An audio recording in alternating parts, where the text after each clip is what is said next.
14 before 7. Judging by all the online postings, Canadians are jumping into the debate over barring Green Party leader Elizabeth May from the televised leaders' debates. Bloggers are weighing in, too, including my next guest. Ken Chapman said he was, quote, appalled by the decision. Chapman's a longtime political commentator, and he joins me on Edmonton AM. Ken, good morning. What got you so upset? It's just so unfair. It's undemocratic. It's a danger to democracy. It's an old boys club. I don't think the gender card is at play here, as Elizabeth is starting to play, but I think that it truly shows that it's an old boys club, and these guys are out of touch. When you say these guys, you mean the leaders? I'm talking about the leaders. I'm talking about we're using old-style politics. The world has changed in a dramatic way, and we're seeing it in the American election, and these guys are still doing the same old, and that's what's turning people off. They're telling us we want choice, and now they're restricting our choice. These people have they've been around for a long time. They're not a fly-by-night party. They're maybe a single-issue party in some people's minds, but they've got a legitimate number of votes across the country. And now we're saying that they don't want to talk to them because Harper's saying that they're just another liberal party, and Leighton's saying he only wants to debate the Prime Minister, and the Prime Minister is saying he's not going to show up. And the gray faceless suits of television networks are the ones that are making these decisions. This is about our election and our democracy and our citizenship, not their damn television show. You made a point in your blog yesterday that in reaction to the decision to bar the Green Party, and the point you made, among others, was that the Green Party runs in every riding in Canada. The Bloc Québécois runs only in Quebec, and there has never been a debate over including or excluding the Bloc Québécois from the TV leaders' debate. And nor should there be, because the Bloc is a legitimate voice for a segment of the Canadian population. And I think that the Green Party is a legitimate voice for a segment of the Canadian population. The Green Party is not running in all 308 because they're not running against Dion.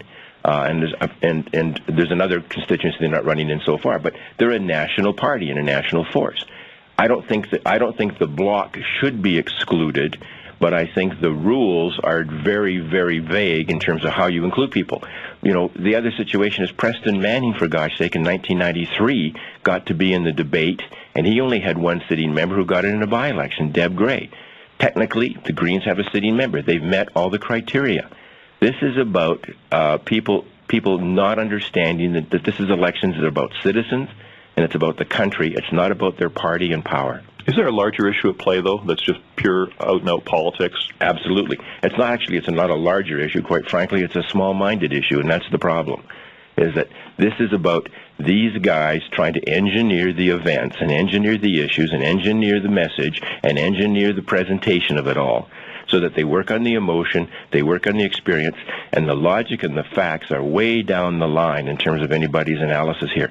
This is really, really bad form, and it's shoddy at the most serious level. Yeah, well, some of the reporting has also indicated that even supporters of the parties who have been, at least are reported to be opposing May's inclusion in the TV debate, even some of their own party members are saying, hey, hold it. What's going on here? Their issue was the one that you pointed up off the top. The issue was fairness. Yeah, exactly. And what's happening is that too many people have become allergic to politics and become cynical about it. And we've just backed off and rolled our eyes. And as a result of that, you get less and less participation, fewer and fewer people making the decisions about who is actually going to be making the hard choices in our society. Those people are called politicians. I think this is a wake-up call for Canadians and saying, if they're prepared to do that to a national leader, what are they going to do to an ordinary citizen? Not any one party, but politicians in general. I think it's a wake-up call for politicians. I think it's a wake-up call for the parties. And for sure, it better be a wake-up call for citizens. There's some interesting polling of late, which may also underscore some of the opposition to having the Green Party included. In Ontario, the Greens are outpolling the NDs in Metro Toronto, which is clearly one of the battlegrounds. How much of that is at play here? Well, I think a lot of it's at play. Harper's comment that there's a collusion between Dion and May. So what? It's not really a collusion. She's running as a legitimate party and legitimate candidate, and she's running against one of the most powerful people in Harper's in Harper's cabinet. She's not trying to get an easy ride on this thing. And she's running in Central Nova against Peter McKay. Exactly, Peter McKay. The other thing is that she's, and when you look at the ridings that are really in play, there's about 45 serious ridings in this election that are in play. She's not eating Harper's lunch, she's eating Dion's lunch. Dion's falling in those constituencies, the Greens are growing, and she's really a legitimate alternative to the New Democrats in many people's minds. And I think that's, and Mr. Layton, wanting to be the Canadian Obama, is saying that he's only running against Harper. No, he should be running for Canada and for office and for our vote, and to convince us as citizens about the appropriateness of his leadership of the country, not just trying to take on Stephen Harper. It's much bigger than that. Let's get past the gamesmanship and let's get into some serious look at the governing of this country. Ken Chapman, thanks for coming in. Thank you very much. That's Ken Chapman, a longtime political commentator. He blogs regularly on provincial and federal politics. You can Google Ken Chapman if you want to read his blog. We'd also like to know what you think about the decision to ban the Green Party from the TV leaders debate. The CBC